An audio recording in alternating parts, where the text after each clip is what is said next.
بسم الله الرحمن الرحيم. الصلاة والسلام على من لا نبي بعده. سؤال تياكي ما حد الإقلاب؟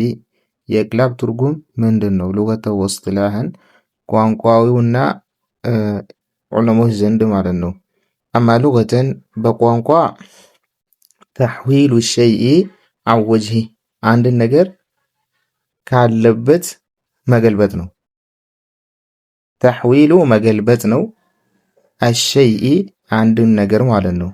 አወጅሂ ካለበት ማለት ነው። በቋንቋ ይሄ ነው። አንድን ነገር መገልበጥ መቀየር ኢቅላብ ይባላል።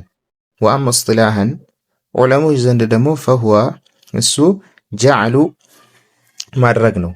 ሐርፊን አንድን ፊደል መካነ ሐርፊን በአንድ ፊደል ቦታ ማለት ነው። አንድን ፊደል አንስተን ሌላ መተካት መዓ ሙራዓቲል ጉና ጉናውን ደግሞ ጠብቀን እናያለን። ጉናውን ጠብቀን ማለት ነው። መጀመሪያ ጉና ነበረው። ያን ያነሳነውን ፊደል በሌላኛው ስንተካ የዚህኛውም ጉና ይጠበቃል። ሱአል ጥያቄ ከም ሑሩፉል ኢቅላቢ የኢቅላብ ፊደሎች ስንት ናቸው? የኢቅላብ ፊደሎች ስንት ናቸው? በአጠቃላይ የአረብኛ ፊደሎች 28 ናቸው።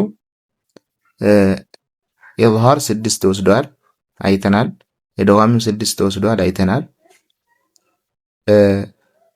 የኢቅላብ ደግሞ አንድ ነው፣ ባ ብቻ ናት።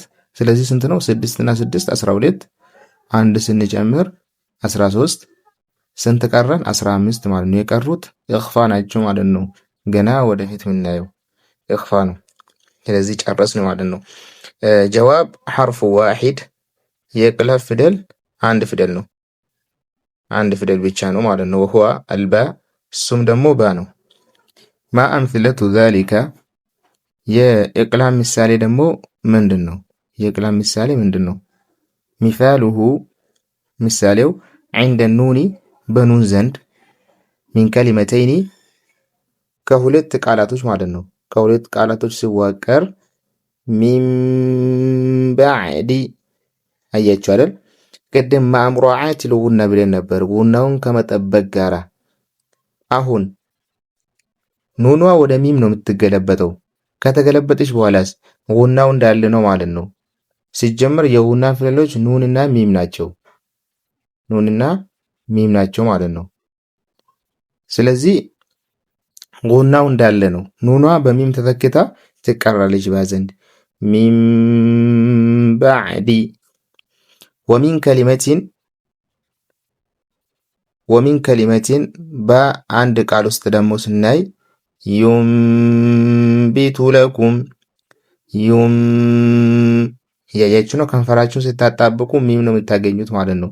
ተጽፋ ያለችዋ ኑን ናት። ነገር ግን በንባብ ጊዜ ሚም ነው የምንጠቀመው። ዩንቢቱ ለኩም ወሚሳሉ ተንዊን በተንዊን ዘንድ ደግሞ እንያ ሰሚዑን በሲር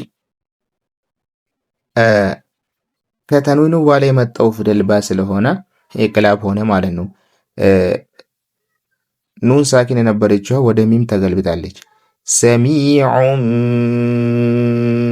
በሲር። ቀጣይ አሊሙን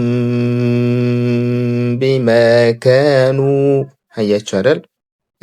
ሚም ዶመቴን ከባ በፊት መጣች ማለት ነው። ስለዚህ ወደ